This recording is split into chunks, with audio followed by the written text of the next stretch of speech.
You're listening to Cards to the Moon, a podcast about trading cards from both a collector and investor perspective.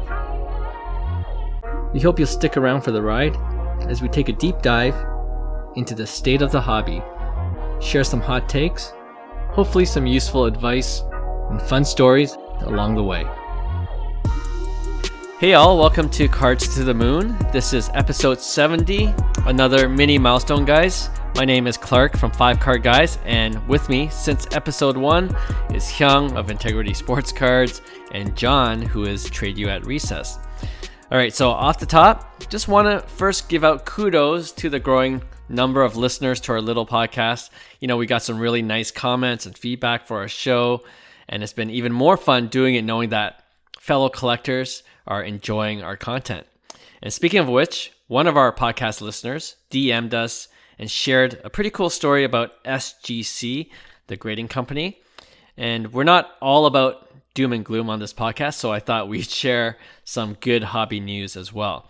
So it's from Ben, who is Barn Dog Sports Cards on Instagram, who shared with us that in response to, all of our talk about grading companies in previous episodes, he said he sent in a card to SGC that he thought would get a 10 or at least a 9.5.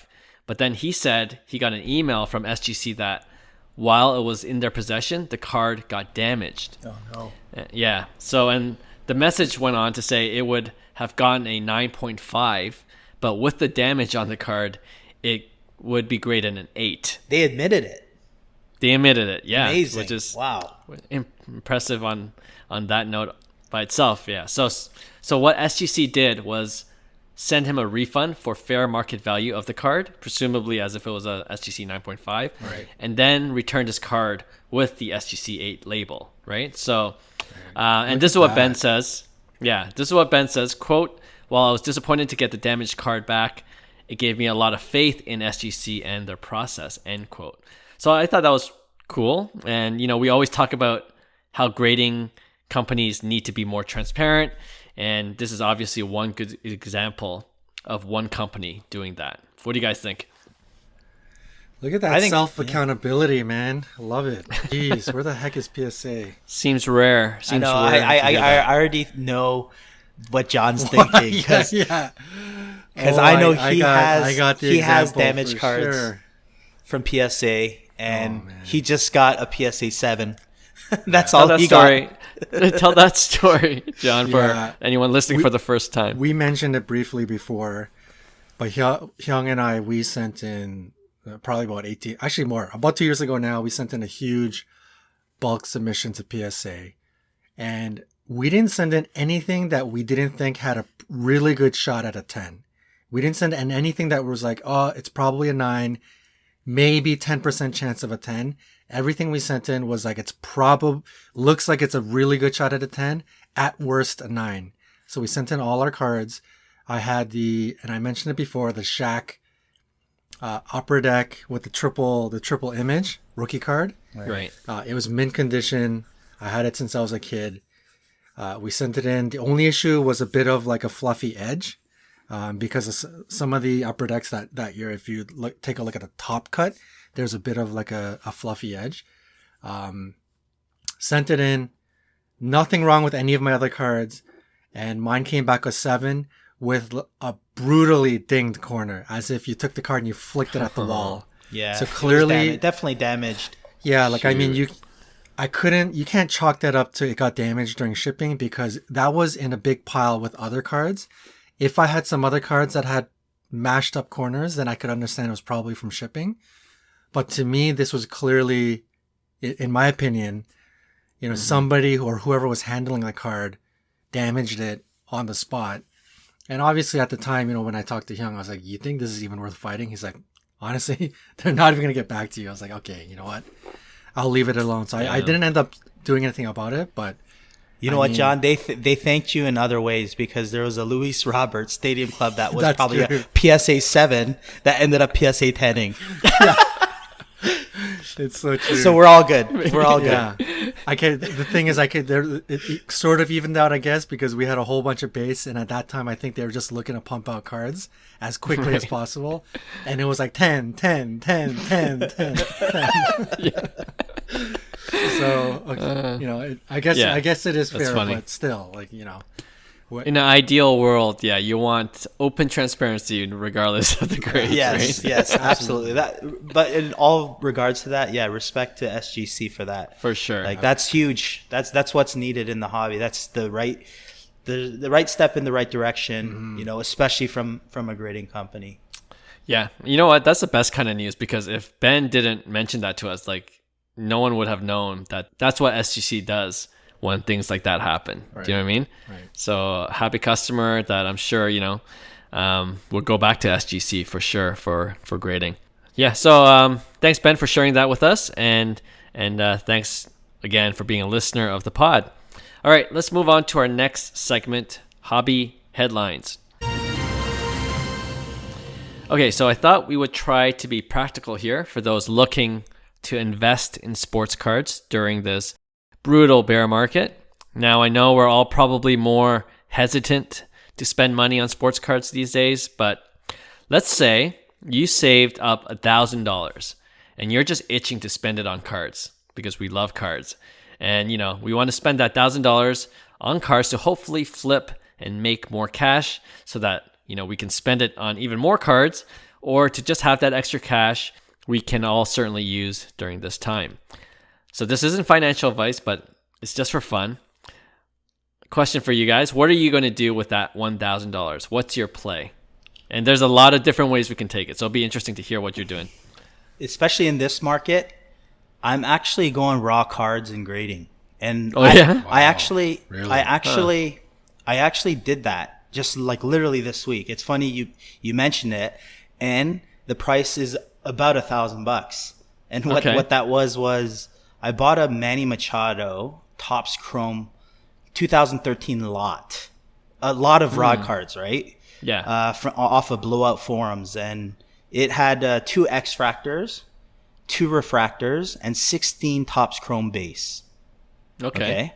And I got that lot for $550. So I thought it was pretty fair, because I'm a guy, I believe in Machado. I think his cards are rare because we're talking 2013. So you're not dealing with print run issues. And, you look at PSA 10 reports of the base, there's only, I think, 696 PSA 10s, right? And they're going for about $150. So I landed 16 in that lot, right? So the gem rate is basically 700 for 1,200 around. So it's above 50%. So I'm rolling the dice that way. I actually took a look at the the 2 X-Fractors and the 2 Refractors that I got. Honestly, all 4 legit chance of That's a PSA good. 10. Yeah, so I sent it off to PSA actually today, right? So X-Fractors are going for, a few hundred at that point. So I think, like, for me, the opportunity was great because it's tough to flip slabs in a bear market, right? If you're flipping, but for me, I look at the value of players that I think, are going to eventually, the market's going to catch up because they're a great player. And I'll go the raw route that way, and then, take my chances on grading. Hopefully, and this kind of worked best case scenario because these cards could have been totally damaged, and I wouldn't have, I would have taken on that risk, right? But you know what? The 4 cards that I sent off to PSA today were absolutely clean. And so I thought, so that's given me a budget about $1,000 because, I'll do the 16 based on the $30 value. It'll take 9 months, 30 Canadian dollars. And then I sent the 4 refractors to PSA on a $50 submission. So it's about, I'd say, just under $1,000 all in. Yeah. Okay. Interesting. Nice play. Yeah. That's. I'm surprised by that, but I think that's a pretty good example of, like, you got to do your research to make that work. Like going on Blowout Forums. That's good advice too. Like, not a lot of people would go beyond eBay. Oh man, I'm telling you though, if you're selling on there, beware, because you're gonna get everybody lowballs, like the lowball of the lowballs of the lowballs. Got it. All right. What are you doing, John, with the $1,000? Well, you know, previously we talked about things to stay away from in a bear market, and I think a bunch of mine were sticking with 10s, whether it's PSA, SGC, or whatnot. So you got to stick with a 10. You're gonna want to stay away from base. At least I am. So with $1,000, just strictly thinking investor. You know, it's not. For some, it may be really, really big money. I think it's kind of like right in that sweet spot where it's kind of pretty good money and sort of like play money. So I would put it at, I would think short term for the $1,000 instead of like putting $1,000 into long term. You'd want to try to make the $1,000 maybe, you know, when the bear market flips the other way, you can start to, you know, double, maybe triple your money. So I'll certainly look at it short term. Stick to, you know, for me, I'll probably stick to PSA 10. And to be honest, maybe one card is a bit risky. I think I'd probably look at two, because you know, if you want to get away from base, you know, $100, 10 cards, like what can you really buy other than base, right? So it would probably be a play of two $500 cards. Or maybe one. Really depends on what I find at 1,000. If it's really like a can't miss, I gotta go for this one. I think it's totally fine to go at one card for 1,000. Otherwise, you know, not to toot Luis Roberts' horn, but something like, you know, the Topps Chrome Auto Refractor Luis Robert PSA 10. I think that has dropped to around 500-600. I could be wrong, but I feel like you could steal it for around that price. And then another card kind of in that 500 range. Something like that, I think, would be a play that works for me. Yeah. You got to obviously do your research. Yeah. You got to bank on the player. Also doing well at this time. Like Hyung went the raw route, but he's also banking on Manny Machado having, you know, upholding his good year and his values going up. So you got to bank on the player, do your research there, and then try to find the best value, best bang for your buck in terms of the purchase. Yeah, I like that too. Two very different plays, but yeah, I think they're both good. They can both work out. You know, like for me, I guess like with stocks or any investment asset during the bear market, you're looking to diversify. I know it's a boring answer. So maybe I would find a card that's 500, 600. Maybe I'll get that Luis Robert that you're talking about, refractor, for that much.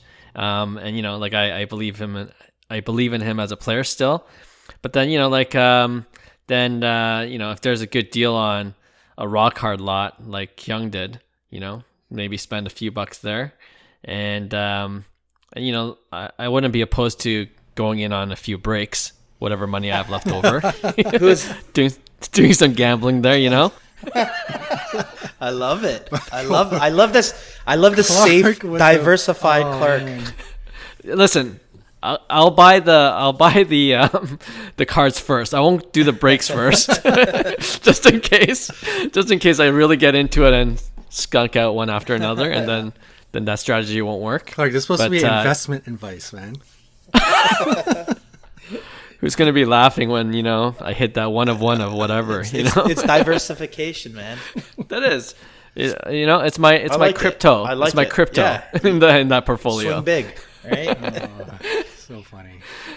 So diversify. But, you know, in honesty, knowing myself, like I'm pretty lazy when it comes to doing all this diversification. I'll probably just buy a $1,000 card and then, you know, like the Wander Franco. Franco. I was thinking that. We just talked about it last week. If that dipped under 1,000. If it dipped under 1,000, I think that's a good buy. Right. And I'll hold it for a season or two. So, yeah, different strategies, different ways. And again, not financial advice, but as collectors, I know it's just boring to sit on the sidelines. And there's opportunities. We always say there's always opportunities out there if you do your research. And it depends on your risk appetite, right? Like Hyung's move is there's a lot more risk involved. But if he hits, he can profit without Manny Machado doing anything. Manny Machado could get worse, he could get better, or he could do nothing and be completely stale on the market, but Hyung could still profit. That would be the upside there, right? But then the risk, with the right grade. The risk is right off the bat, Hyung could be losing money if all the grades come back really poorly, right? So it really depends on your risk appetite. Like the upside, I think in the raw, there's no question, raw to grading has the biggest upside because that regardless of player performance, you can profit. But if you're more risk adverse, like Clark and myself, I would definitely stick to things that maybe things are liquid, PSA 10, non-base cards, something like that. Yeah. Mm-hmm. It's interesting to note that none of us said buy some wax and then rip those and then hope for something big. I was tempted, but I know I was expecting Hyung to say that. Buy some 2022 Bowman Chrome, chase those prospects. Absolutely. If I said $2,000 budget, he would do that with the second $1,000. Diversify, right? Yeah. They would say. All right, that's a quick segment, but there's ways to be creative during this bear market. So I hope we gave you guys some ideas there. All right, let's move on to our next segment. We're calling "Who's That Player?" Okay, this is a new segment, which might be a fun way in identifying some underrated players just by looking at their stats and then guessing who you think that player might be. All right.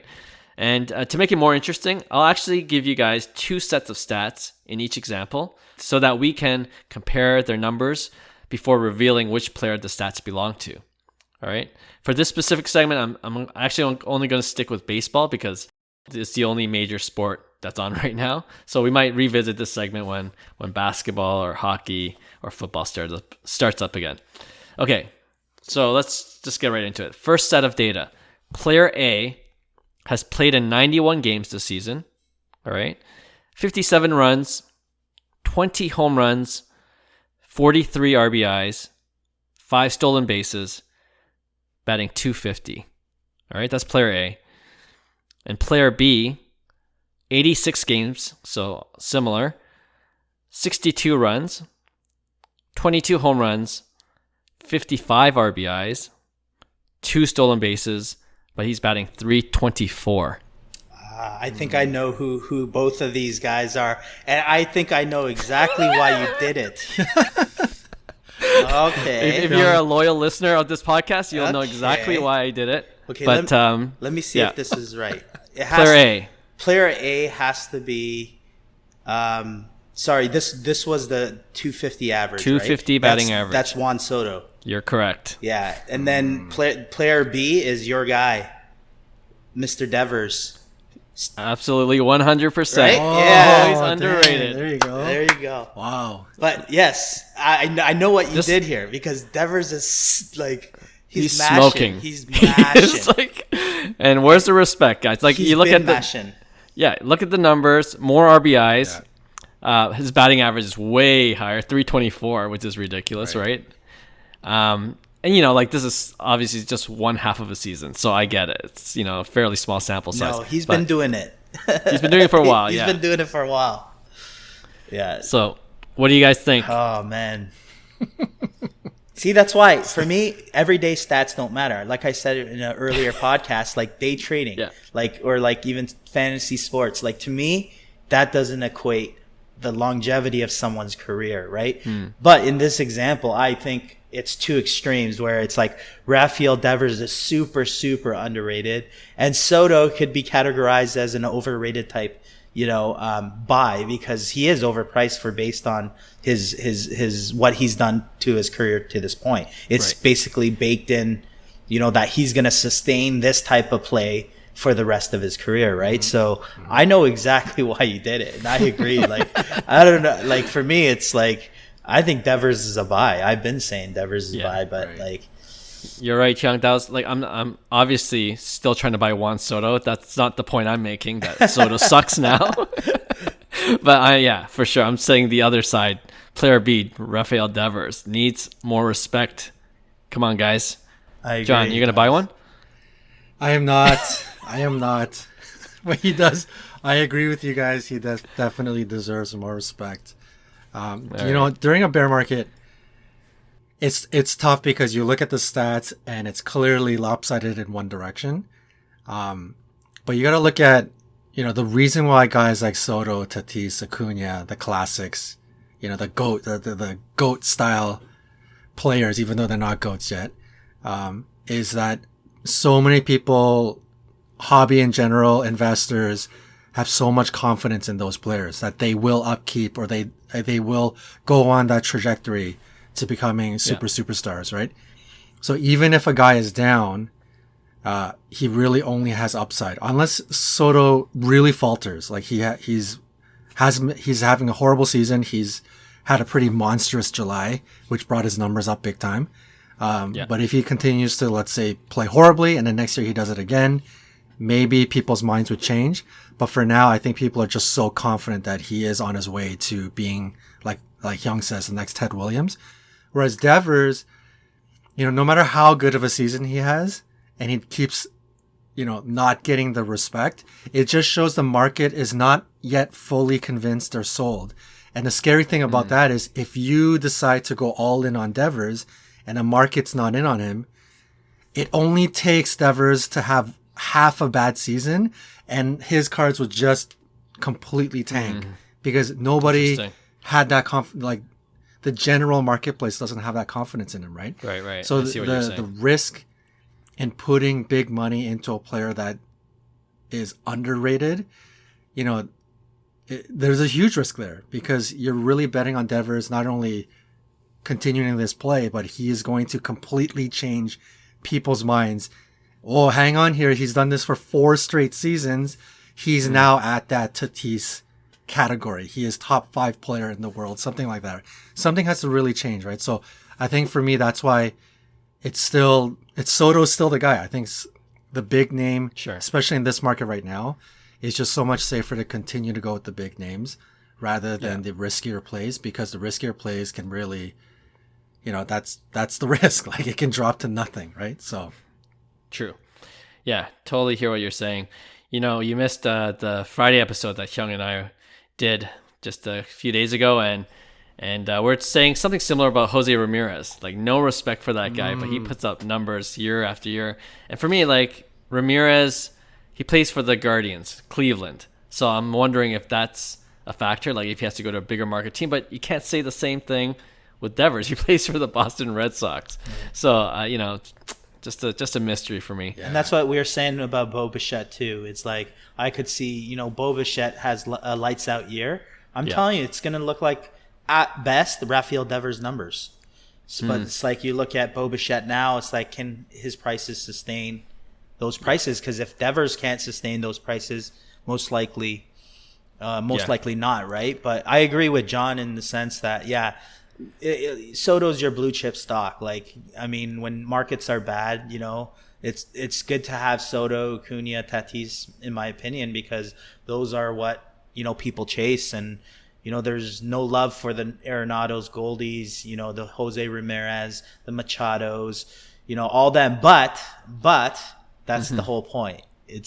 Those are the opportunities, in my opinion, because 5 years ago or 3 years ago, maybe not so, because they're still in that kind of like career path of will they, keep up with their pace?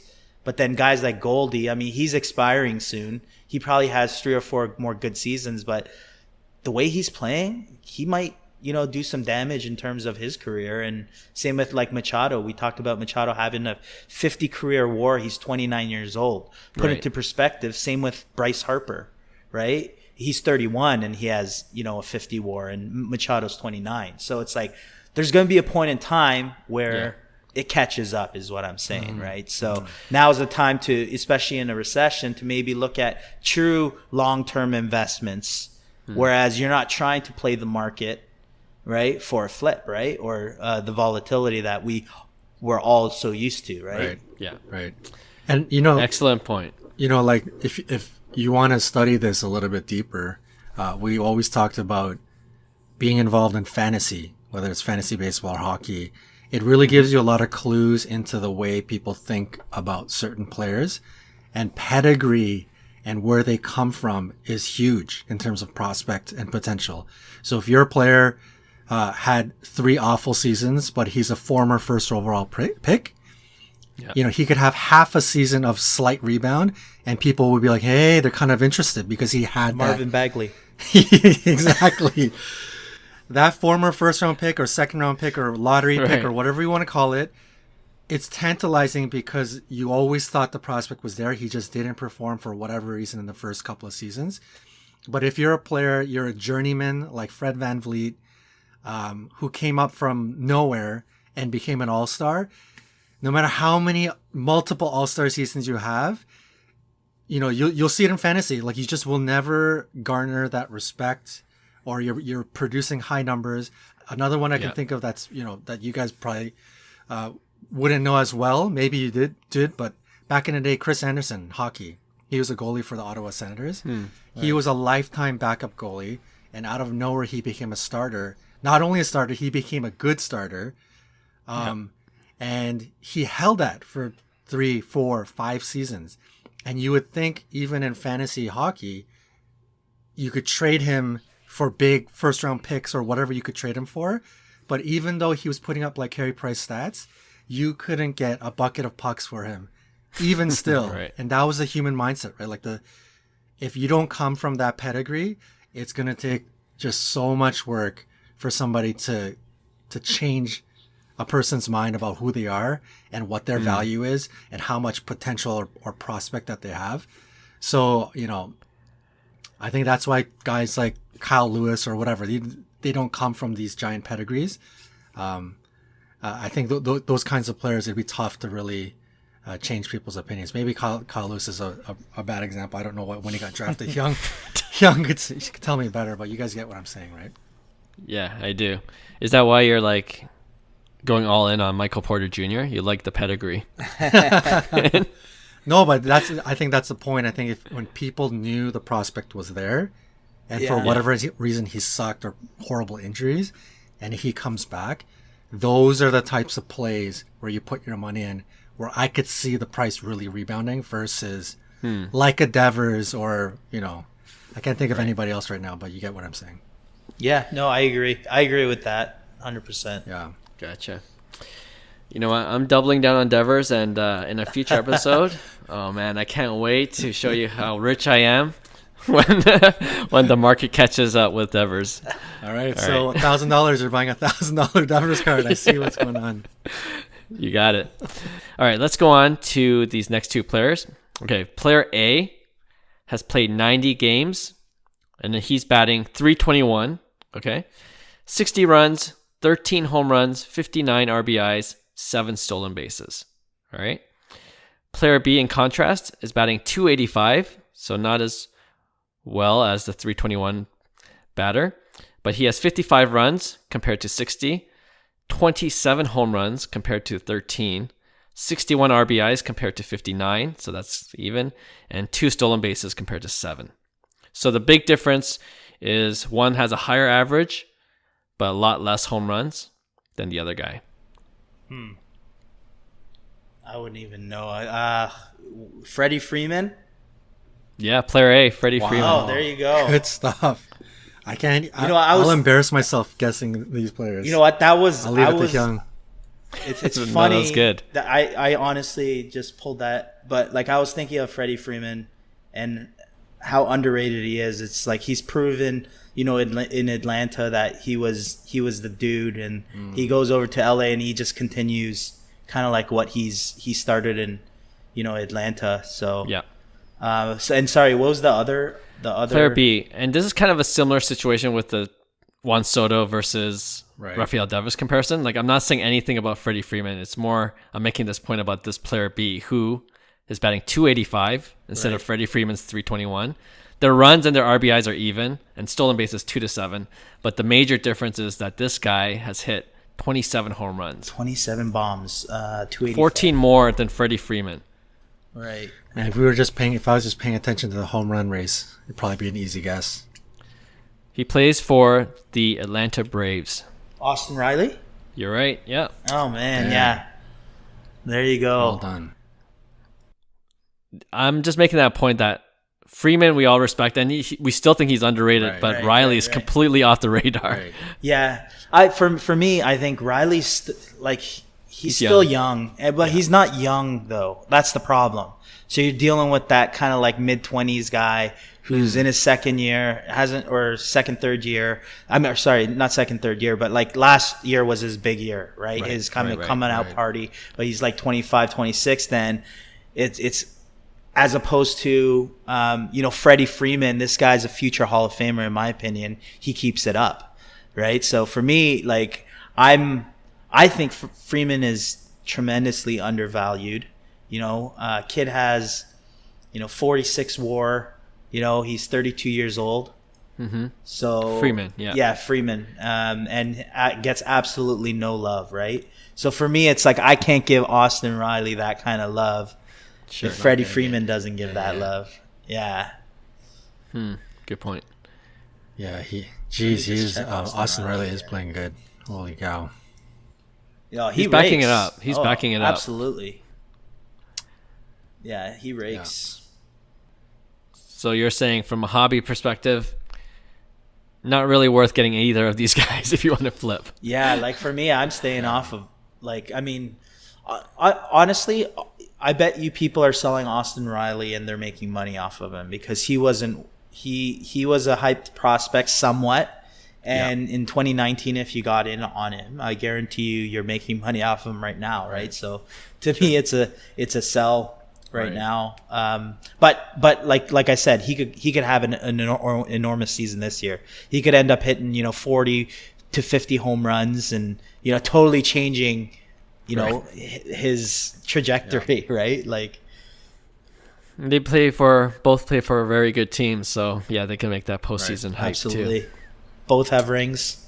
Yeah, in the bear market, we clued in on the previous segments, like with $1,000, what move would you make?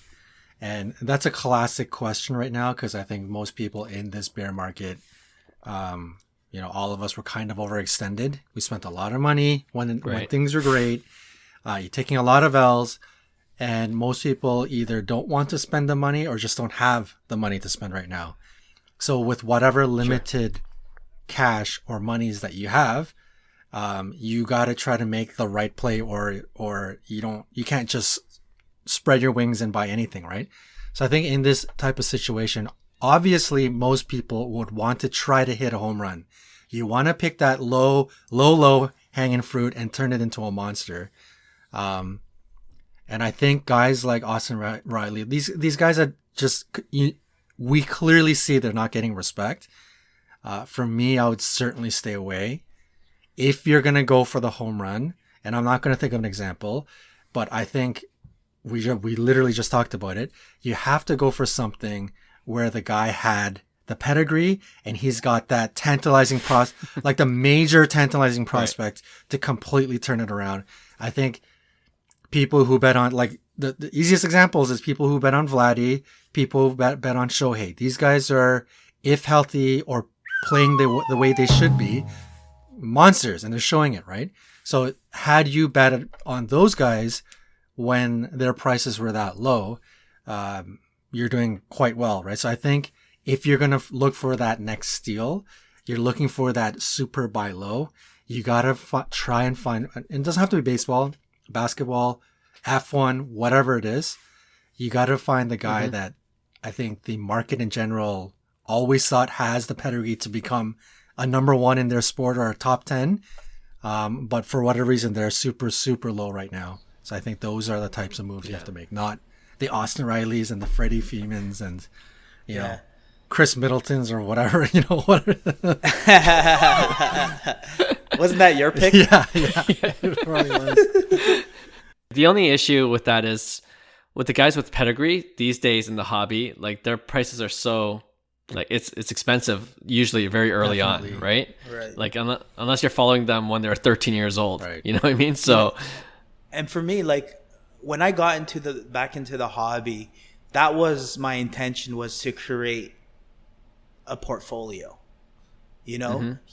create a portfolio, whatever that meant at that time. But to me, it meant like collect what you love and things that you thought would make a great future portfolio. Then comes the boom, and we all go into this flip mindset. I want to grab a few more of these, even though I believe in Vladdy long term. I'm going to grab a bunch. And then this is where I'm going back now. And now that, it's easy to make money in a bullish market, but now that, it's totally different, we got to reassess, our strategy. And I'm going back to that, right? Like why I got in on the first place is to build that portfolio. And that's what I kind of did is I reshuffled the deck, changed my strategy to, okay, like guys like Freddie Freeman. Do I think that, because you got to remember over time, these cards disappear. It's not like you're seeing Freddie Freeman gold autos, Bowman Chrome autos go for sale on eBay on a freaking Tuesday night, right? Like we're talking, these cards disappear and other like-minded people have that kind of same. It's like, you know what? I believe Freddie Freeman is a great player. I believe he's a Hall of Famer. So one day in 20 years, I'll give this to my grandson, whatever it may be, whatever that story is.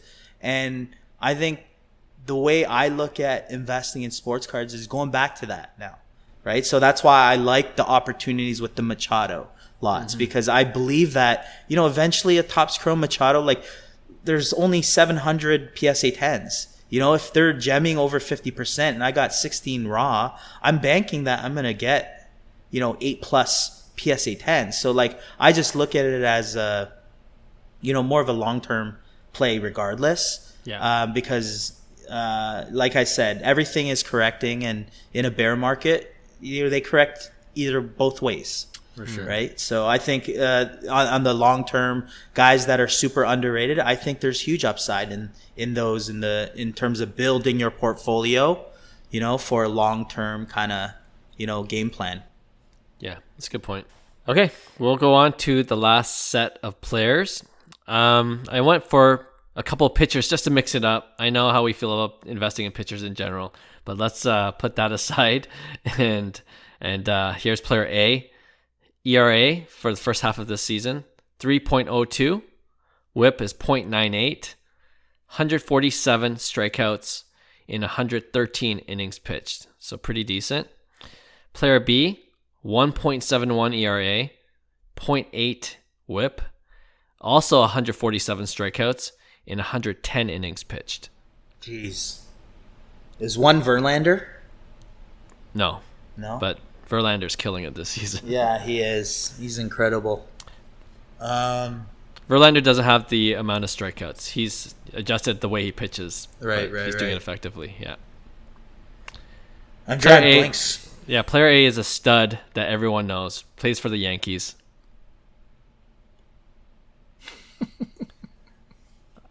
I'll edit the dead air. That just happened. I'm drawing blanks on pictures. I can't. I'm like, you lost me on pictures. I'm like, oh shoot. The Yankees ace. His name's Garrett Cole. 3.02 ERA, 0.98 WHIP. So he's doing what he's doing. He's doing what he's being paid for. But player B, the 1.71 ERA with 0.8, leading the majors. He plays for the Tampa Bay Rays. It's Shane Baz? Close. Shane McClanahan. You got the first one right. Yeah. Oh, okay. Wow. Yeah. So just bringing this point up because, I wonder if these stats are impressive enough for people to start looking into, possibly even investing in this pitcher. Like those numbers are ridiculous, right? 1.71 ERA with 0.8 WHIP and the same number of strikeouts as Garrett Cole in less innings pitched.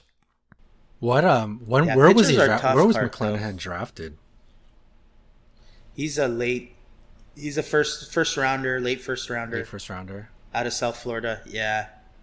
But he's like 25-year-old rookie, and it's like, look at like guys like Blake Snell, and look at his prices, like what he's done in the past. When he was 25 years old, he won 21 games with the 1.89 ERA.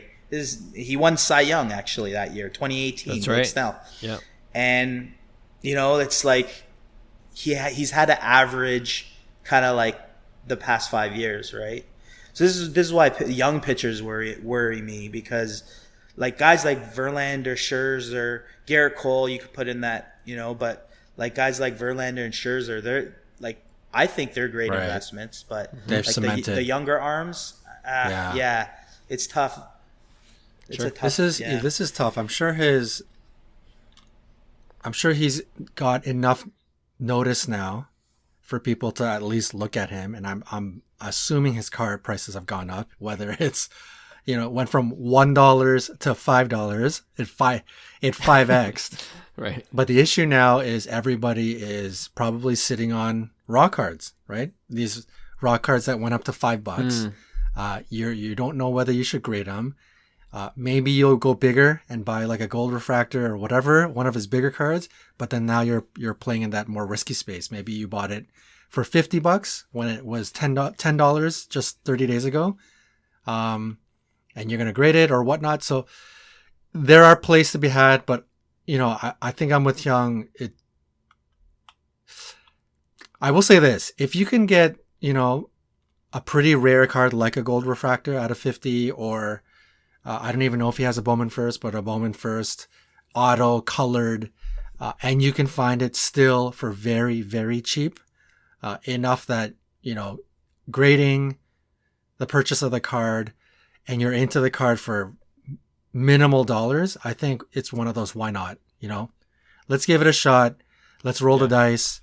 It's not, $80 is not big money out of my pocket. I'm willing to completely lose that money to zero. Let's roll the dice here. I don't think it's a bad play. But the bigger stuff, I think there's obviously some risk in terms of long term, because you just don't know if this guy's going to blow his arm, or if this is just a one season anomaly and he's going to kind of go back to like a regular Joe pitcher by next year. So there's a lot of risk involved, no question. But if it's cheap enough, if it's just ridiculously cheap and you can get some rare cards, it's sometimes it's a why not. Yeah.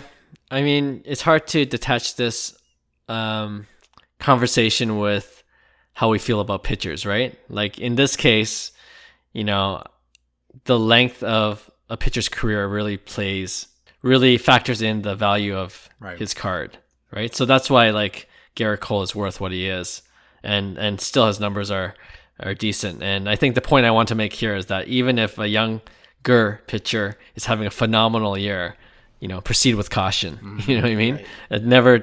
Don't think like, like to your point, John, like if you look at his cards, actually I think I saw blue refractor number to 150, Topps Chrome rookie auto going for 150, which isn't bad, but that could still go down. There's a chance, if he blows his arm or he just has a mediocre season even next year.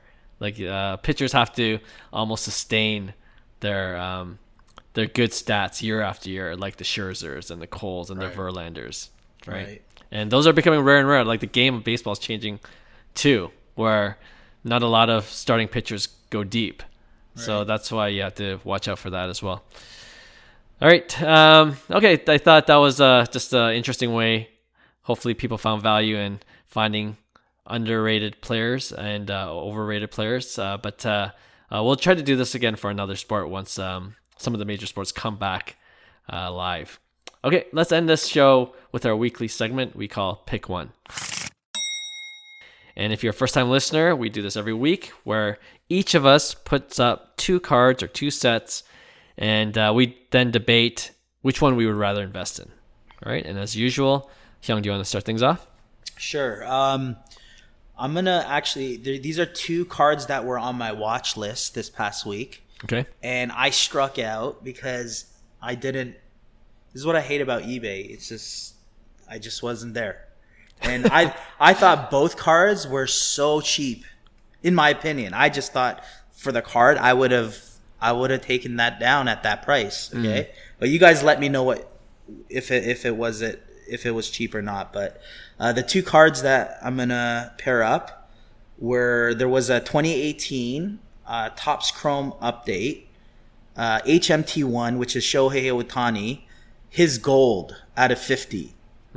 Okay, a PSA 9, so true gold, PSA 9 rookie card, went for $11.71 via bids on eBay.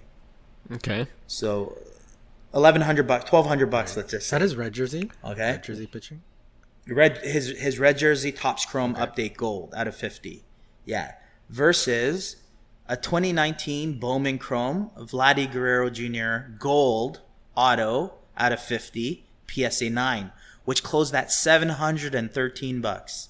Seems like for cheap. me, like that was pretty cheap, but it is his, second kind of like auto. His Topps Chrome is definitely his number Bowman one. is his throwing image where he's like throwing, right?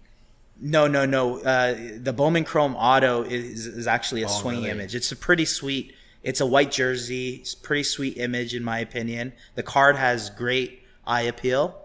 I love the card. I like it way better than his base like Bowman Chrome, but it's a gold out of 50 PSA 9 that closed for $713. So I thought those two cards. I love golds, especially out of 50 Topps Chrome in baseball. So I thought both were great deals. I missed both of them.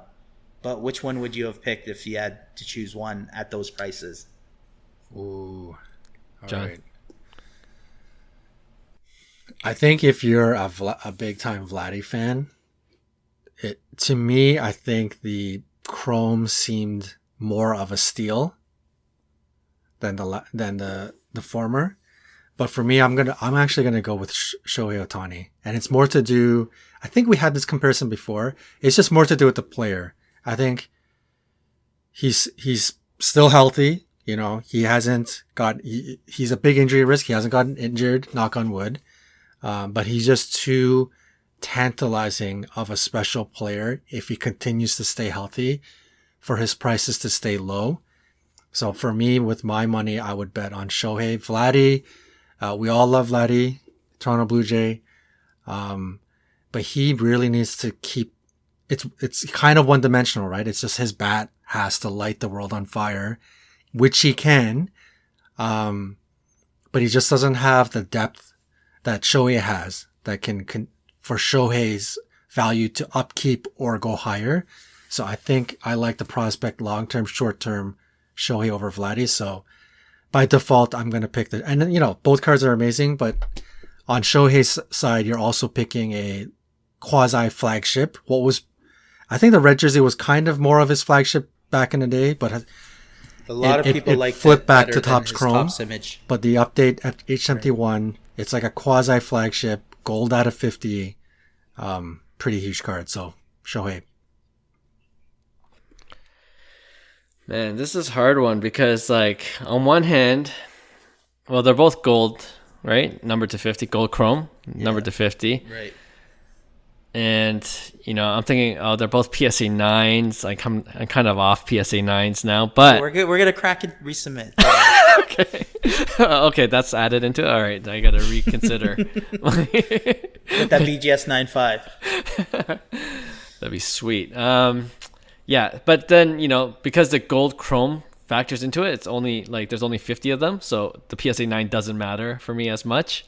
So that's that. But then on the one hand, you have the auto, right, for Vladimir Guerrero's card. Auto, yeah, on card auto. Damn.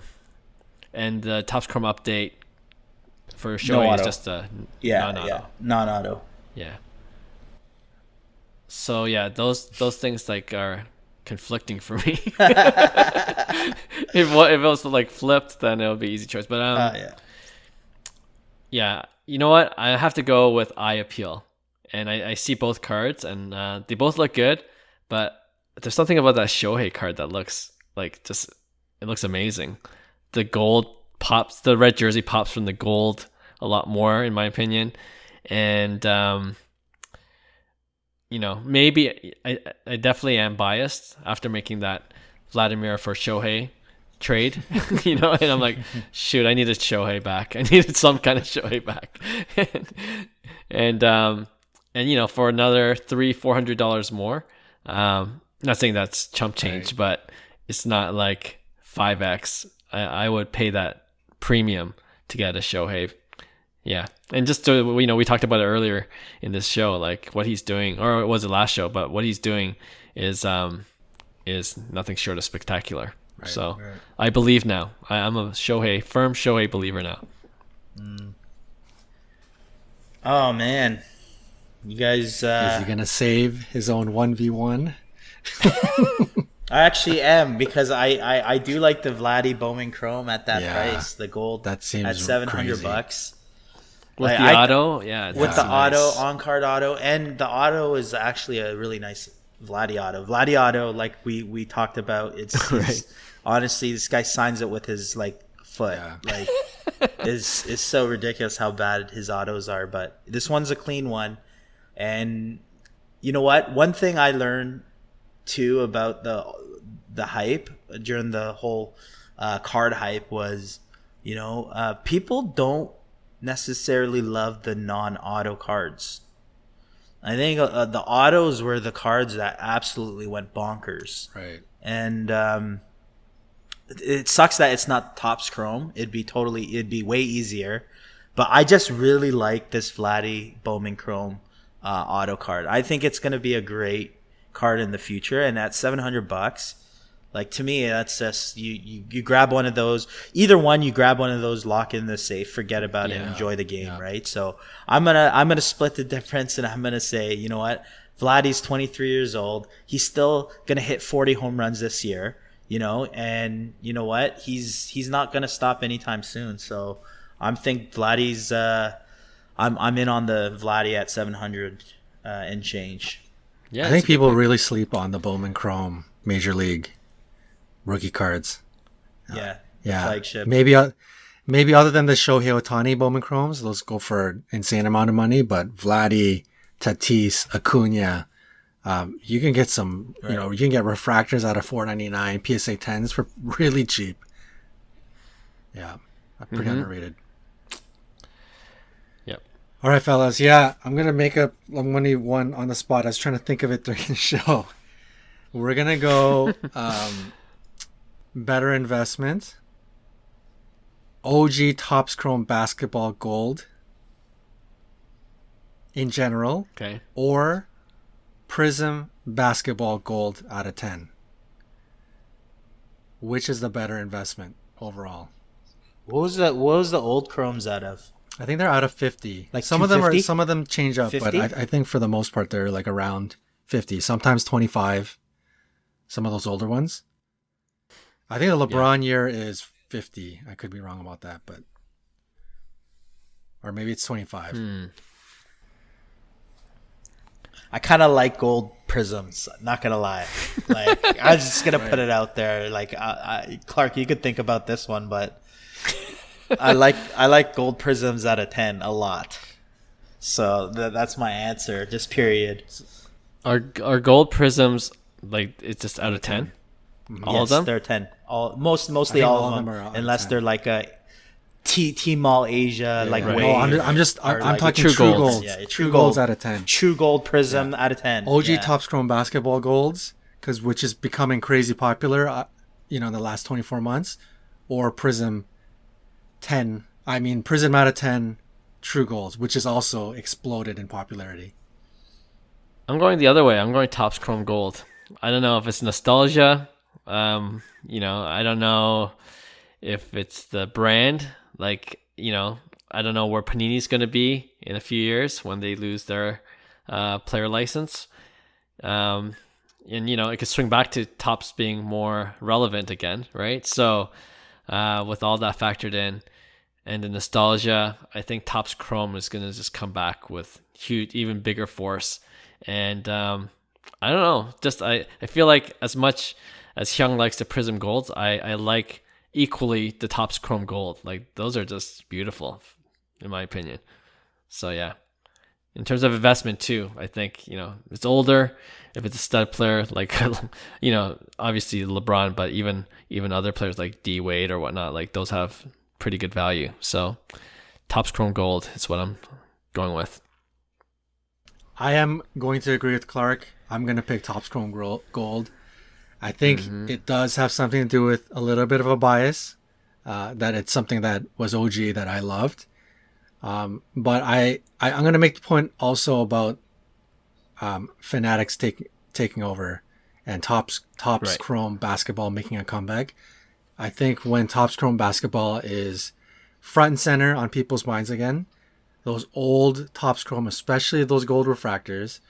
And it doesn't have to be LeBron rookie. We all know like that's in outer space and it's something that you can't afford. But second, third, fourth year, even guys like Kevin Durant, Chris Paul, Dwayne Wade, Dirk Nowitzki. These are all GOATs, relatively affordable, not super cheap. But I think those are cards that people are going to really collect when Topps Chrome becomes, even more so when Topps Chrome is on the forefront of people's minds. So for me, long-term investment, I do like the upside of Topps Chrome, OG Topps Chrome Gold. Yep, agreed. I'm actually looking for like a lot of Topps Chrome refractor, those old school basketball they're awesome, cards. Man, and they're so hard to find. Just a shine. Even if they're numbered out of 50, I don't think not like all 50 were pulled. Not even close. I think there's so many ruined in basketball. In waxes in somebody's garage. Maybe they got destroyed, lit on fire. I think that we won't even get close. We won't get close to those 50 numbers. So they're really rare. Yeah. Yeah. Love them. All right, good one. Okay, we'll end off the show with my pick one. So on one side, and I've been seeing a lot of these kind of unique Michael Jordan cards lately on my eBay feed. But okay, one side you got Michael Jordan, his 2008-2009 Upper Deck Premier Preeminence autograph card, numbered to 25, and it's graded PSA 1010. The last one sold for almost $17,000 at Golden just a few days ago, versus Michael Jordan's 1986 Fleer, his iconic rookie card PSA 9, which sold for just over $18,000 a couple days ago on eBay. What's the pop on that auto? I bet it's pop 1. 25. Oh, the pop. Oh, the PSA 10. Yeah, it might be 1 or 2. Man, this one's tough. Non-rookie. It's one of those like insert right autograph cards. Ooh. How does it look though? Does it have crazy eye appeal? Yeah, I was trying to look for it. I want to see this card. I gotta what are we talking here? I'll send it to you. Yeah. I'm leaning towards the 86 Fleer unless this card is has some great eye appeal. All right, guys, I just sent it to you on our chat.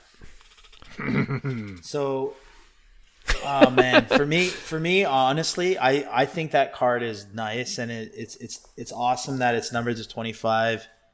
PSA 1010.